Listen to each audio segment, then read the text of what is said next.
إن الدين عند الله الإسلام. الحمد لله رب العالمين، والصلاة والسلام على سيد الأنبياء والمرسلين وعلى آله وأصحابه أجمعين. أما بعد، فأعوذ بالله من الشيطان الرجيم. بسم الله الرحمن الرحيم. والضحى والليل إذا سجى ما ودعك ربك وما قلى وللآخرة خير لك من الأولى. صدق الله العلي العظيم.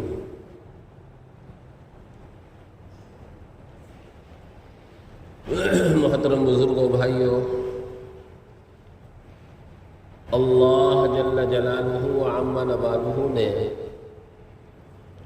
ہم سب کو جو نبی عطا کیا، جو پیغمبر ہمارے آپ کے مقدر میں اللہ نے متعین فرمایا، وہ تمام نبیوں سے افضل، تمام پیغمبروں سے فضیلت والا، تمام نبیوں کا سردار، میرے اور آپ کے پیارے پیغمبر حضرت محمد الرسول اللہ صلی اللہ علیہ وسلم کی ذات گرامی ہے۔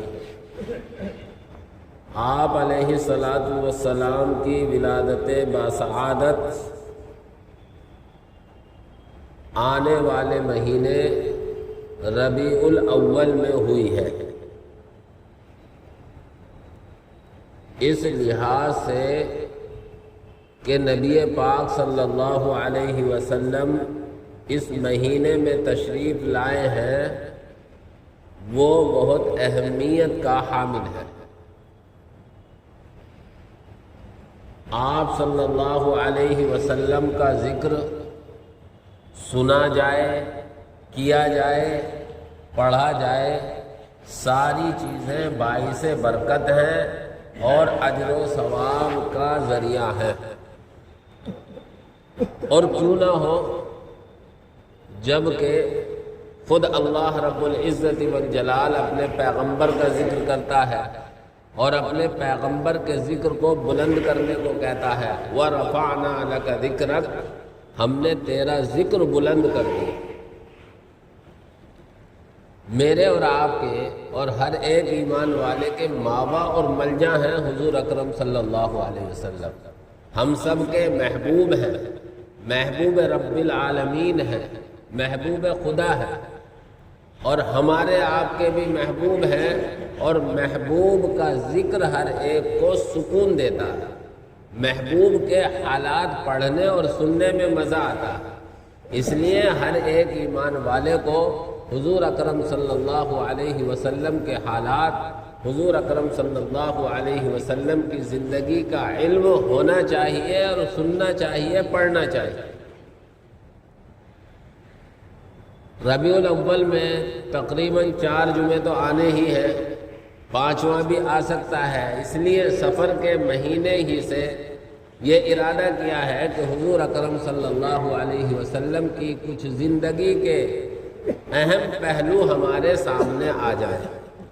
حضور اکرم صلی اللہ علیہ وسلم کی سیرت لکھنے والوں نے 10 جلدوں میں سیرت کی کتابیں لکھی، اور آپ کے بارے میں جتنا لکھا جائے، جتنا بولا جائے، کم ہی کم ہے، اس لیے کہ آپ تھے ہی ایسی خوبیوں کے مالک۔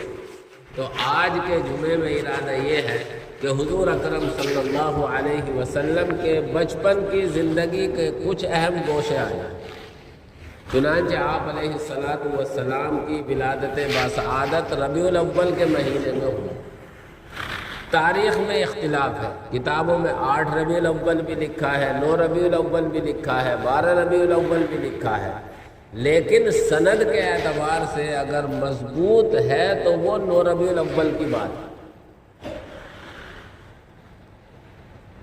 جب آپ علیہ السلام پیدا ہوئے ہیں تو آپ صلی اللہ علیہ وسلم کے دنیا میں آنے سے 2-2.5 مہینے پہلے آپ کے سر سے والد کا سایہ اٹھا دیا،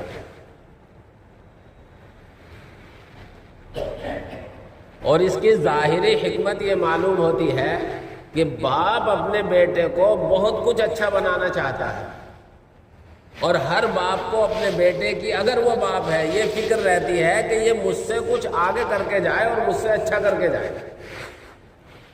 اگر حضور اکرم صلی اللہ علیہ وسلم کے سر پر باپ کا سایہ ہوتا اور آپ علیہ الصلوۃ والسلام آگے چل کر جو علوم و حکمت کے دریا بہانے والے ہیں، لوگوں کے سامنے ان علوم و حکمت کو پیش کرتے تو کوئی بھی کہہ دیتا کہ یہ باپ کی تربیت کا اثر ہے۔ اللہ نے اس لیے باپ کا سایہ ہی سر سے اٹھا دیا۔ پیدا ہونے کے بعد آپ علیہ الصلوۃ والسلام نے والدہ کا بھی دودھ پیا، اور اسی طرح ابو لہب کی باندھی تھی ثویبہ، اور بعض کتابوں میں نام آتا ہے فوبیہ، انہوں نے بھی دودھ پلایا۔ اور ابو لہب کو جب ولادت کی خوشخبری دی بھتیجے کے، تو ابو لہب نے اس خوشی میں ثویبہ کو ہی آزاد کر دیا تھا۔ پھر عرب کا دستور یہ تھا کہ شہروں کے بچے دودھ پلانے کے لیے گاؤں کی عورتیں لے جایا کرتی تھی، اور شہر والے بچوں کو اپنے بچپن میں دیہاتوں میں بھیجا کرتے تھے تاکہ آب و ہوا بھی اچھی رہے، صاف شفاف ہو، صحت اچھی رہے، تندرستی رہے۔ اس لیے کہ شہروں کے اندر زیادہ بھیڑ بھاڑ اور زیادہ پردوشن وغیرہ ہوتا ہے، تو دیہات میں بھیجتے تھے تاکہ تربیت اور صحت بہت اچھی ہو، اور دیہاتوں کی زبان اچھی ہوتی ہو۔ تو عرب کے دستور کے مطابق دیہاتوں کی عورتیں شہروں میں آتی تھی سال میں ایک مرتبہ، اور جو بچے پیدا ہوتے تھے ان کو دودھ پلانے کے لیے اپنے گھروں پر لے جاتی تھی۔ 2 سال دودھ پلاتی تھی، 2 سال کے بعد واپس لے آتی تھی، اور انہیں جو اجرت نذرانہ وغیرہ جو کچھ ملتا تھا وہ ان کا اپنا خرچ ہوتا تھا۔ تو حضور اکرم صلی اللہ علیہ وسلم کی ولادت کے بعد بھی بہت سی عورتیں قبیلہ بنی سعد کی اور دوسری عورتیں مکے میں آئیں تھیں۔ حضور چونکہ یتیم ہو چکے تھے، والد کا سایہ سر سے اٹھ گیا تھا، اور جس بچے کا والد نہ ہو تو لوگ کہتے ہیں کہ یہ تو یتیم ہے، یہاں سے ہمیں کیا ہاتھ لگے گا۔ وہ آتی تھی اسی لیے کہ کچھ مال و دولت دودھ پلانے کے صدقے میں اور طفیل میں مل جائے گی تو ہمارا خرچ چلے گا۔ تو جس عورت نے بھی سنا، حضور اکرم صلی اللہ علیہ وسلم کی طرف توجہ نہ دی اور مالداروں کے بچے لے لیے۔ حضرت حلیمہ سعدیہ رضی اللہ تعالی عنہا بھی انہی عورتوں میں سے سعادت مند اور خوش نصیب عورت تھی جو اس وقت مکہ 10-12 تھی، وہ آئی تھی بچوں کو دودھ پلانے کے لیے لے جانے کے لیے۔ حلیمہ سعدیہ بھی اپنے گھر کے اعتبار سے کمزور تھی، ان کے شوہر تھے حارث، وہ گھریلو اعتبار سے، معاشی اعتبار سے کمزور تھے۔ جس اونٹنی پر سوار ہو کر آئی تھی وہ بھی دبلی پتلی تھی، اور حضرت حلیمہ خود دبلی پتلی تھی۔ ان کا جو بچہ گود میں تھا وہ بچہ بھی اپنی ماں کے دودھ سے پیٹ نہیں بھر پاتا تھا، تو انہیں دیکھ کر کسی نے انہیں بچہ ہی دودھ پلانے کے لیے نہیں دیا۔ جب سب واپس جانے لگی تو حضرت حلیمہ نے اپنے شوہر سے کہا کہ میں اس یتیم ہی بچے کو لے لیتی، کیا پتا ہے اللہ تبارک و تعالی ہمیں اس کے ذریعے ہی کچھ بہتر عطا فرما دے۔ چنانچہ حضرت حلیمہ سعدیہ کی قسمت میں یہ ستارہ رکھا تھا۔ کہتی ہیں کہ میں حضور اکرم صلی اللہ علیہ وسلم کو جیسے ہی گود میں لیتی ہوں تو میرے پستانوں میں دودھ اتر آیا، جبکہ 2 دن سے میرا بچہ بھوکا تھا، رو رہا تھا، بھوک کی وجہ سے نیند نہیں آتی تھی، اور مجھے بھوکے پیٹ ہونے کی وجہ سے دودھ نہیں اترتا تھا۔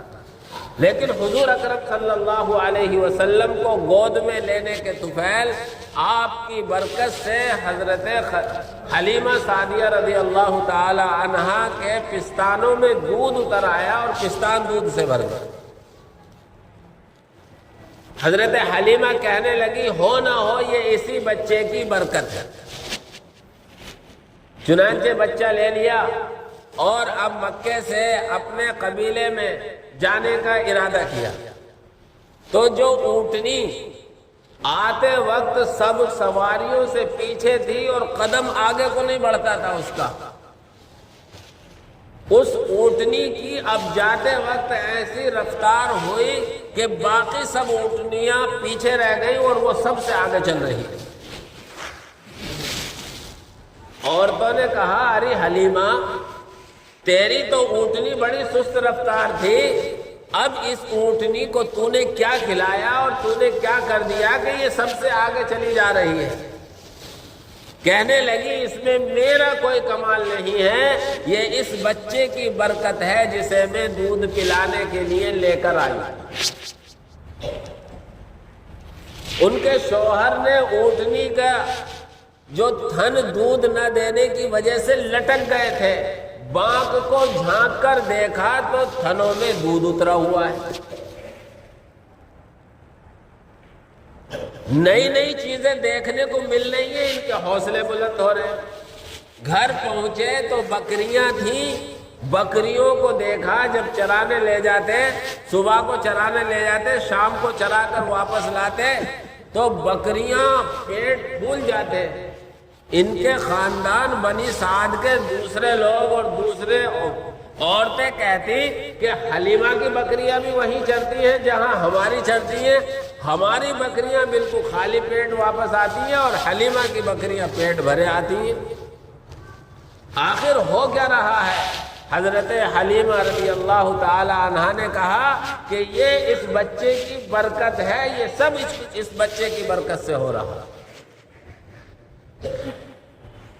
تو حضور اکرم صلی اللہ علیہ وسلم یتیم نہیں تھے، درے یتیم تھے۔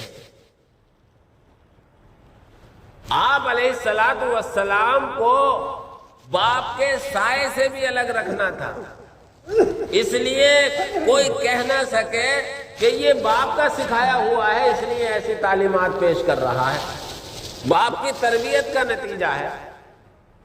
جب 2 سال پورے ہوئے تو حضرت حلیمہ سعدیہ انہیں مکہ لے کر آئی، لیکن حضور اکرم صلی اللہ علیہ وسلم کی برکتیں دیکھ چکی تھیں، اس لیے طبیعت نہیں چاہتی تھی کہ میں انہیں مکہ میں چھوڑوں۔ حضرت آمنہ کے پاس لے کر آئی اور حضرت آمنہ سے درخواست کی کہ میری چاہت یہ ہے کہ ابھی اور بچہ 1-2 سال ہمارے پاس رہے، صحت اچھی ہو جائے گی، اسے ہمارے پاس ہی رہنے دو۔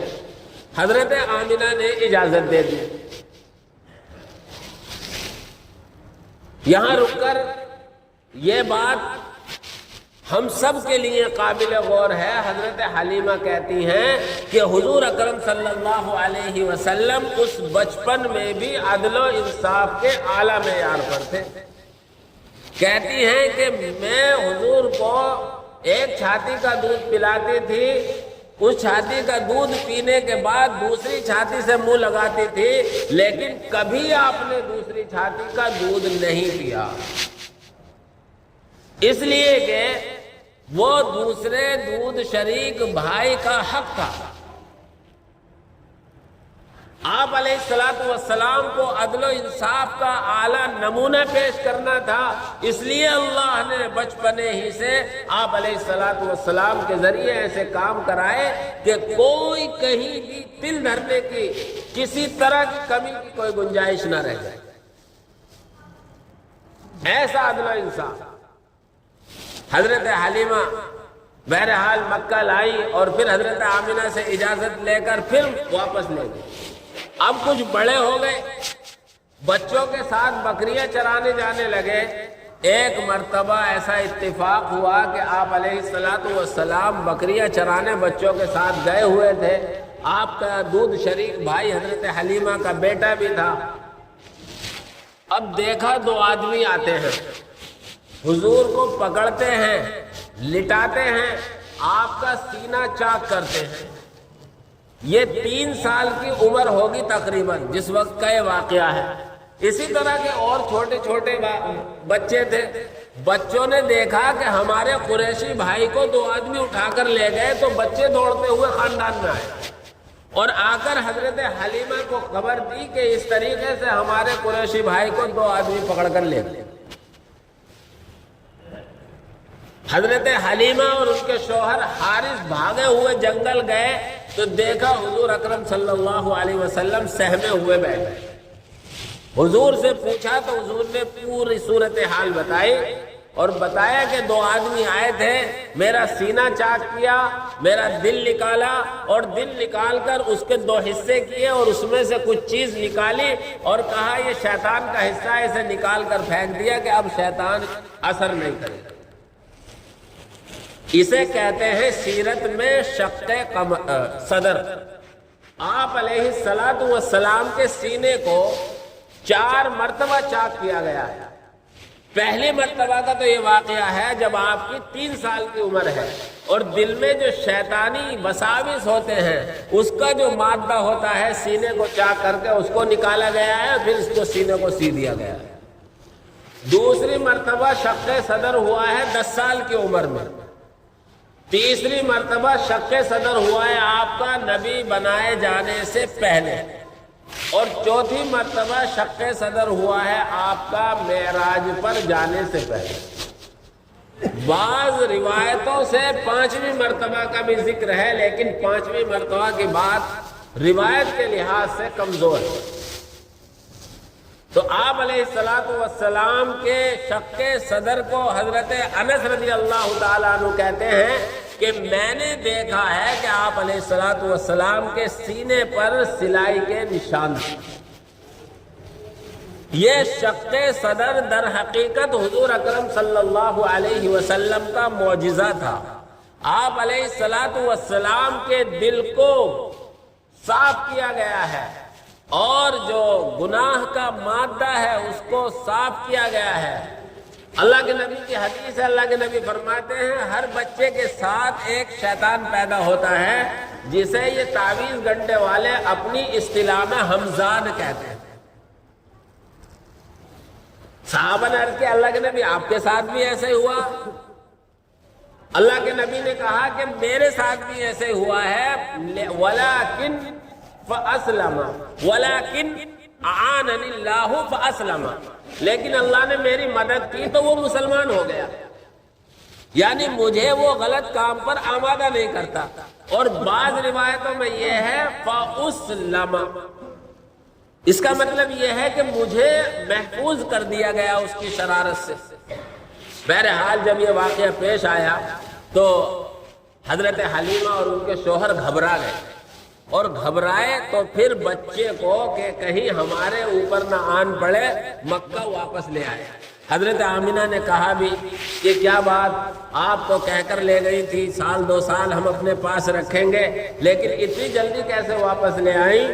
تو حضرت حلیمہ سعدیہ رضی اللہ تعالی عنہا نے وہ پورا واقعہ بیان کیا تو حضرت آمینہ کہنے لگی گھبراؤ مت، یہ میرا بچہ ہے ہی عجیب و غریب، اس لیے گھبرانے کی کوئی ضرورت نہیں ہے۔ لیکن پھر وہ حضرت حلیمہ سعدیہ رضی اللہ تعالی عنہا انہیں وہیں چھوڑ کر چلی گئی۔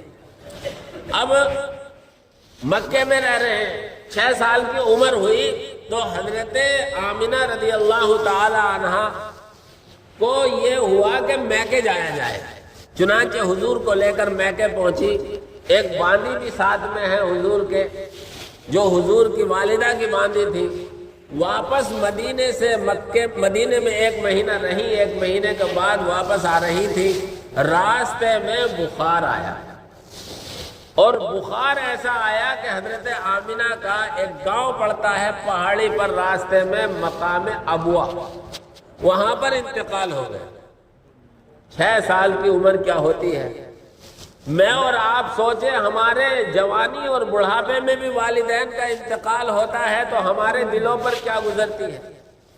میرے آپ کے نبی، اللہ کے نبی صلی اللہ علیہ وسلم سارے جہاں کے سردار دنیا میں نہیں آئے ہیں کہ والد کو اٹھا لیا گیا۔ 6 سال کی عمر ہے، سفر میں ہے، گاؤں ہے، کوئی اور ساتھ میں نہیں ہے سوائے باندی کے، اور ماں کا انتقال ہو جاتا ہے، حضور اکرم صلی اللہ علیہ وسلم پر کیا گزری ہو۔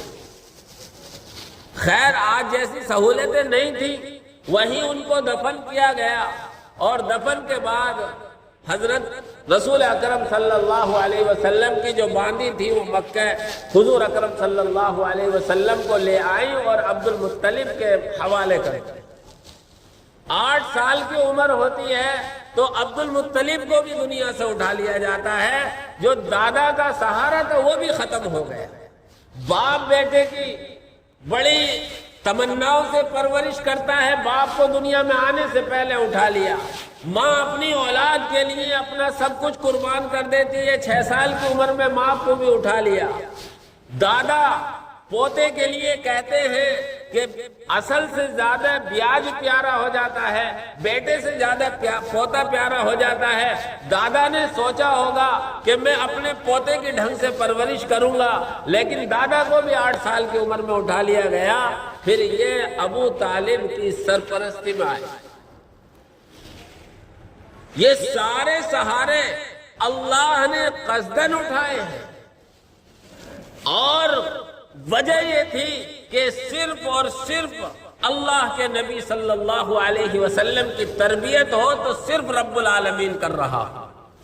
دنیا والا کو یہ نہ کہہ سکے کہ میرا سکھایا ہوا ہے، یا یہ تو میرے فلاں بھائی کا چیلا ہے، یا یہ تو میرے فلاں خاندان والے سے پڑھا ہے۔ اللہ کو دنیا کا کسی انسان کا کوئی محسن نہیں بنانا تھا، کوئی مربی نہیں بنانا تھا، مربی صرف خود ہونا تھا اللہ۔ 12 سال کی عمر ہوئی، ابو طالب ملک شام جانے لگے۔ بھتیجے سے بڑا پیار تھا اس لیے ساتھ لے کر گئے۔ راستے میں ایک جگہ پڑاؤ ہوا تو وہاں ایک راہب رہتا تھا، عیسائی عبادت گزار، بحیرہ نام کا۔ وہ اپنی کٹی سے نہیں نکلتا تھا، کہتے ہیں کسی نے اسے نہیں دیکھا تھا، وہ اپنی کٹی میں عبادت ہی کرتا رہتا تھا۔ لیکن حضور اکرم صلی اللہ علیہ وسلم اس قافلے میں تھے، اسے کچھ اندازہ ہوا تو وہ نکل کر آیا، اور نکل کر آنے کے بعد وہ گہری نظروں سے دیکھنے لگا۔ جب حضور پر نظر پڑی تو ٹکٹکی باندھ کر دیکھنے لگا۔ لوگوں نے کہا بھئی کیا معاملہ ہے، بڑے غور سے دیکھ رہے ہو؟ کہنے لگے یہ بچہ کس کی سرپرستی میں ہے؟ بتایا گیا کہ ابو طالب کا بھتیجا ہے۔ اس نے کہا ابو طالب سے کہ سنو، یہ وہ بچہ ہے جو ان قریب اللہ کا آخری نبی ہوگا، اور میری رائے یہ ہے کہ تم انہیں شام میں مت لے جاؤ، یہودی وہاں کے بہت شریر ہیں، وہ پہچان لیں گے، اور خدا را کہیں ایسا نہ ہو کہ وہ انہیں نقصان پہنچائیں۔ ابو طالب نے اس بحیرہ راہب کا مشورہ مانا اور حضور کو مکہ واپس کر دیا۔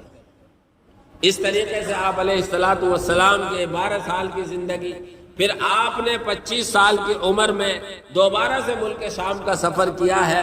انشاءاللہ آئندہ جمعے میں باقی باتیں بیان کی جائیں گی۔ اللہ مجھے بھی، آپ حضرات کو بھی، اور تمام امت مسلمہ کو حضور اکرم صلی اللہ علیہ وسلم سے حقیقی محبت نصیب فرمائے، اور آپ صلی اللہ علیہ وسلم کے طریقوں کے مطابق زندگی گزارنا آسان فرمائے۔ آمین۔ اللہ